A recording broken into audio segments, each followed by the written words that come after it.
to me with that fucking Wednesday night energy. It's Friday night, everybody. What are we fucking doing? I'm the opposite of Kathleen. I'm tall and I have so much energy. Okay. Thank you all so much for coming out tonight. I hope you're drinking your fucking bee cocktails so that the bees can take over America. They're gonna plant 10 acres of bees. Does anybody know how many acres there are in America? Just off the top of your fucking... I know the answers. So don't think too hard. About approximately like 6 billion. So, all we need to do as a collective is take 600 million selfies of us with a bee's knees cocktail, and then we can let America return to the bees. And frankly, that's better than what it's been lately.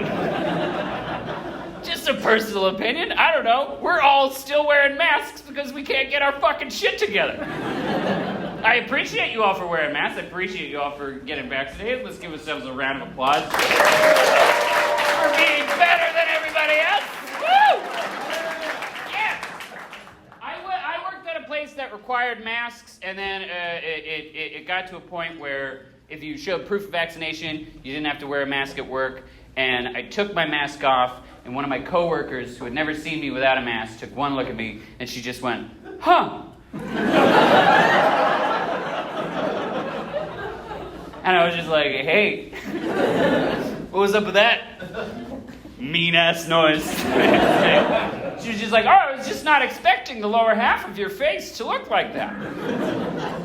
And now I'm cool with wearing a mask till I die. Because what's wrong? Was she expecting a chin, maybe? I don't know. All right, don't laugh too hard. Was she expecting, like, I know I look like that I used to have a chin and then I swallowed it and it got stuck in my throat. Let's get a profile for everyone. But that's me. And Derek, I'm glad it's still going on. I said I'm glad. I don't fucking care. Here we go. I have a question. Did anybody try to, like, date during the pandemic? Yeah. I'm so sorry, and I agree, and I understand. I'm not saying like balls to the walls, like you. I'm not saying like someone who's just like, it's not real. I'm gonna spit in everyone's mouth. Not that. I mean, like back in last October when Phil Scott got on television, he was just like, you know, if the restaurant is at 15% capacity, you go out and get some pussy, buddy. It was a weird press conference. I agree. I think we were all just kind of flabbergasted by a Republican doing a good job. So we were just like, let it slide. Phil Scott's just like, I just want to fix my motorcycles in the state of Vermont. Go get some pussy, Tim. I approve this message.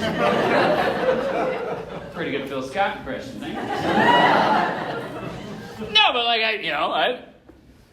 I believe in science, and I listen to my governor and try to get some pussy. But the thing that was difficult for me is that during the pandemic, I had to move back in with my parents as a 29-year-old man. And that makes it a little bit, harder to date. Because it's hard when you're out on a date and you're like, this is going pretty well. Do you want to go back to my dad's? I'll finger bang you in the basement, but you must be quiet because the two people who birthed me almost 30 years ago go to bed at 10:30. It's fucking hot, right? That's sexy. I want to hang out with Tim. I don't live with them anymore, so I don't know if you want to fuck me. Talk to me after the show.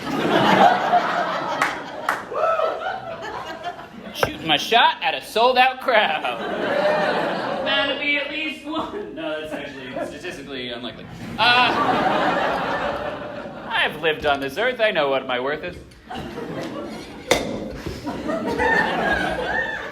I am a single person. I don't like the whole dating situation. I don't like dating. I don't like doing that. I don't like it especially because you'll get advice as a single person from someone who's in a relationship. And they need to shut the fuck up. All right? Because their advice is great. If you're in a couple in here, if you're in a couple out there, you met your significant other in a phenomenally different way. So it's very strange for me that someone's just going to be like, here's how to meet your lover. I'll give you an example. I was talking to a coworker, and she was just like, you just got to put yourself out there. That's what you got to do. You just got to put yourself out there. And I was like, hey, what the fuck does that mean? And also, what does that mean specifically for you? And she was like, all right, I'll tell you how I met my boyfriend. I was out at a concert. I saw him during the concert. I thought he was cute. Didn't get to talk to him during it. But later, I was out on the curb. I was about to get in my Uber. And I saw him. And I was just like, you know what, girl? You got to go for it. So I mustered up the courage. And I walked up to him. And I grabbed him by the hand. And I led him into the Uber. And we had a magical night. And we have been dating ever since. And I'm not trying to take away from that adorable story of how that couple got together. But I can't do that.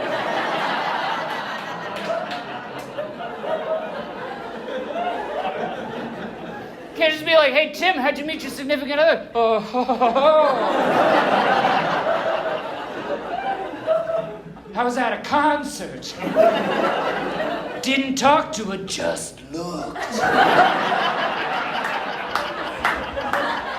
And then later I dragged her into my car. We've been dating ever since. Don't ask her if we're dating. You gotta just trust me on this one, bro. You guys are a phenomenal audience, and that's exactly why I'm gonna try this one. Okay. You seem like a litmus test.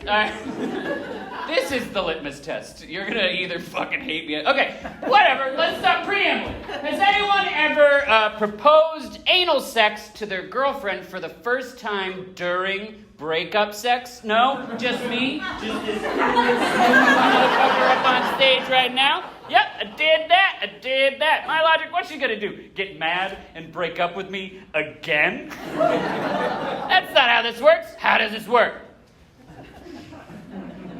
We're lukewarm on it, but I'm gonna power through. Just like anal sex. Okay. Hey, we got there. I should just bail now. No, but we had broken up and we were still having sex, which I don't recommend. Stop doing that, everyone. And then, and I was just like, we were in the middle of it one time, and I was just like, hey, okay. I was a little more confident than that. I wasn't just like me, like fucking Morty from Rick and Morty. Hey, wanna try?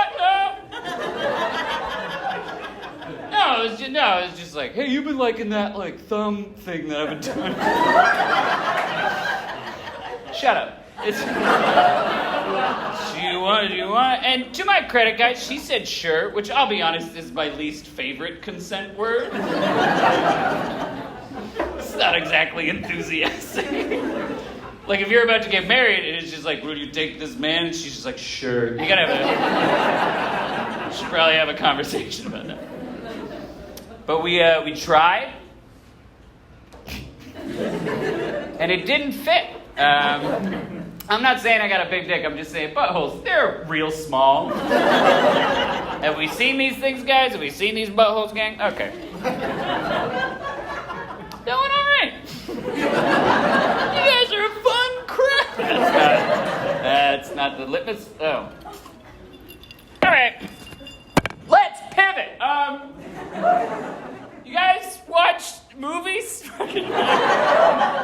That's a stupid question. Have y'all heard music? I love watching movies. I watch movies all the time. I feel like I watch them a little bit too much. I'll give you an example. I saw that movie La La Land recently, and as I was done with it, I finished watching it. I was just like, oh man, I really related to that Ryan Gosling character. Him and me, we're basically the same. But like, are we though? Am I in any capacity? Like, when Ryan Gosling looks sad in a movie, he looks like a puppy that is somehow still, like, like a sexy puppy. I'm like, ooh, that makes me uncomfortable. When I look sad, I also look like a puppy, but like one of those ASPCA puppies where you're like, shit, change the channel. Quickly. Ryan Gosling looks like Ryan Gosling. I look like Bill Nye the Science Guy's bisexual niece.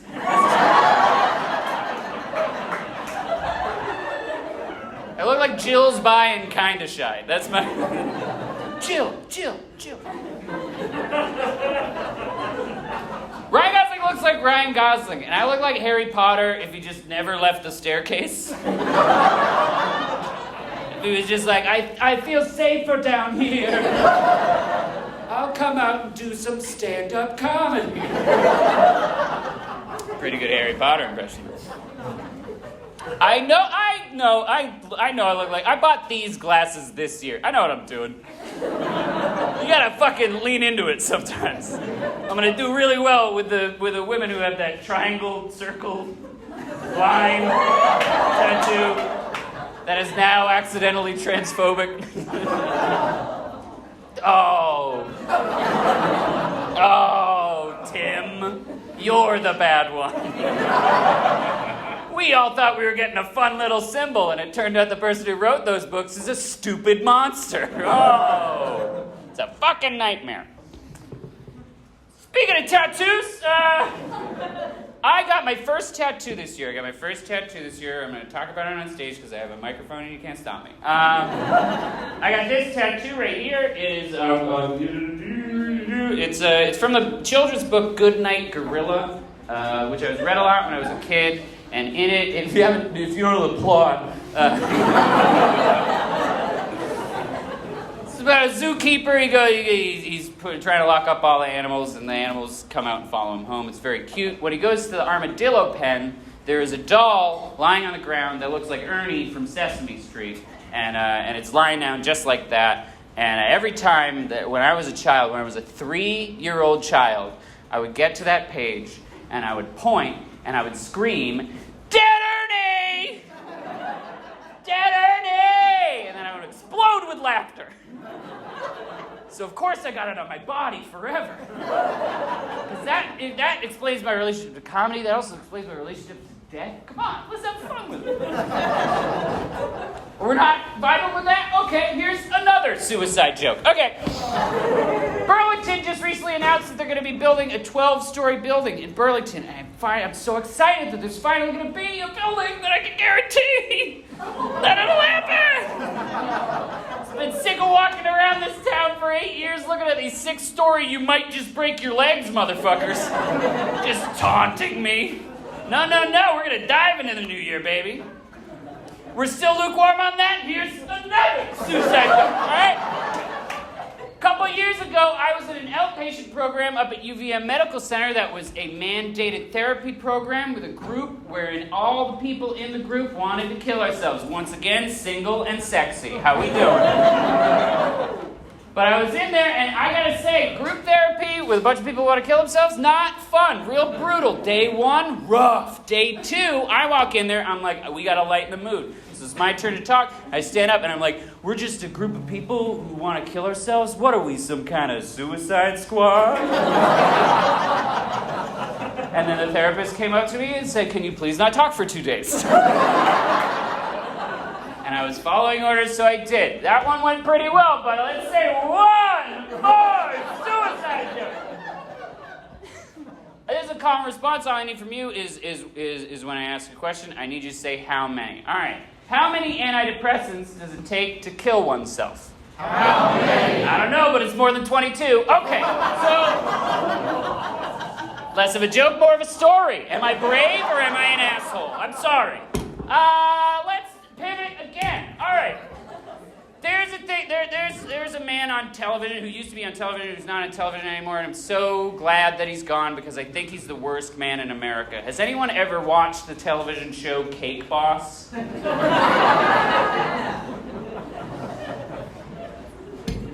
That man sucks, and I hate him. If you haven't seen the show, which seems like most of you, this is what we like to call an uphill battle joke.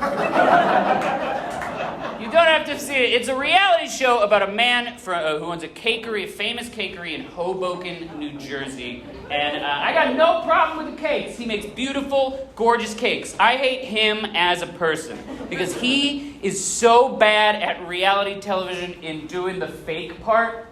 He's just like every single episode, he acts so shocked that he got an order. It'll be a show, it'll just cut to him and he'd just be like, can you guys believe that the president of the New Jersey Devils hockey team wants me to make a cake for his wedding?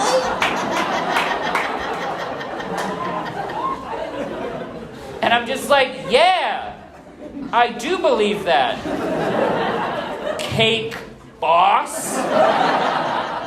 You are the self-described boss of cakes. It'd be weird if you weren't asked. And it's a reality show, so you gotta create drama, even when, I don't know if you know this, making cakes, very anticlimactic. So there's this one episode where they made a beautiful, gorgeous cake, they were ready to ship it out, and Cake Boss just comes bounding in, and he's just like, oh no, everybody! It's raining outside! You know what that means? That means we have to drive all the way to upstate New York and visit my brother Richard, because my brother Richard, he has a tarp.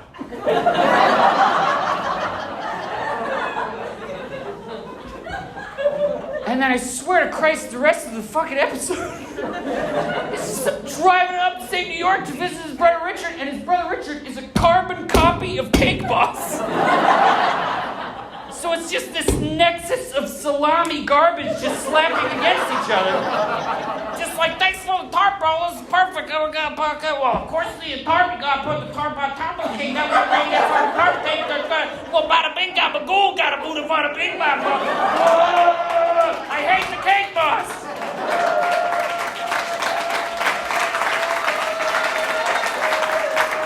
The worst thing about it is that by the time they got back to Hoboken, it had stopped raining. I